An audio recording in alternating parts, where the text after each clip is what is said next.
Hello বন্ধুরা, আজকের আমি একটা নতুন রেসিপি ট্রাই করেছিলাম, তো ভাবলাম সেটা তোমাদের সাথে শেয়ার করেছিলাম সয়াবিনের কোপ্তা কারি।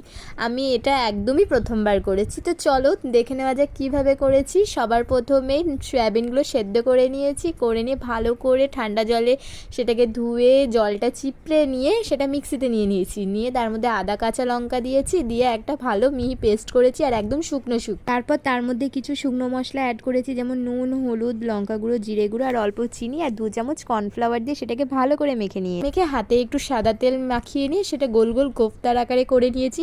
এদিকে সাদা তেল গরম করে নিয়ে চামচের সাহায্যে কোফতাগুলো এক এক করে তেলের মধ্যে দিয়ে খুব আলতোভাবে ভেজে নিয়েছি লাল লাল করে। আর কি সুন্দর হয়েছে কোফতাগুলো, যতটা আমি টেনশন নিচ্ছিলাম তেমন নয়, একটুও ভাঙিনি, কিছু হয়নি, খুব ভালোভাবে হয়েছিল।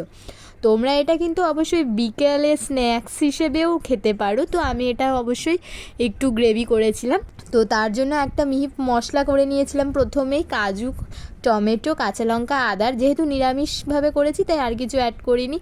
তারপরে কড়াইতে তেল গরম করেই তার মধ্যে গোটা গরম মশলা আর শুকনো লঙ্কা ফোড়ন দিয়ে এই মশলাটা দিয়ে দিয়েছি। সেটা ভালো করে একটু নাড়িয়ে চাড়িয়ে নিয়ে কাঁচা গন্ধটা যাওয়ার পরই দিয়ে দিয়েছি গুঁড়ো মশলা, নুন, হলুদ, লঙ্কা গুঁড়ো, জিরে গুঁড়ো, আর দিয়েছি অল্প একটু চিনি।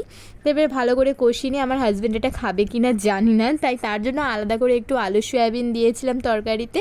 সেটা দিয়ে ভালো করে কষিয়ে নিয়ে তার মধ্যে জল দিয়ে আলু সয়াবিনটা ফুটে উঠলে এবং সেদ্ধ হয়ে আসলেই কোপ্তাগুলো অ্যাড করে ভালো করে নাড়িয়ে চাড়িয়ে নিয়েই আমি নিয়েছি। তোমরা চাইলে এখানে ঘি গরম মশলাও অ্যাড করতে পারো, আমি আজকের কোনোটাই দিইনি। তো চলো বন্ধুরা, ভিডিওটা ভালো লাগলে অবশ্যই লাইক, শেয়ার অ্যান্ড কমেন্ট করো এবং পরের ভিডিও দেখা হচ্ছে। টাটা।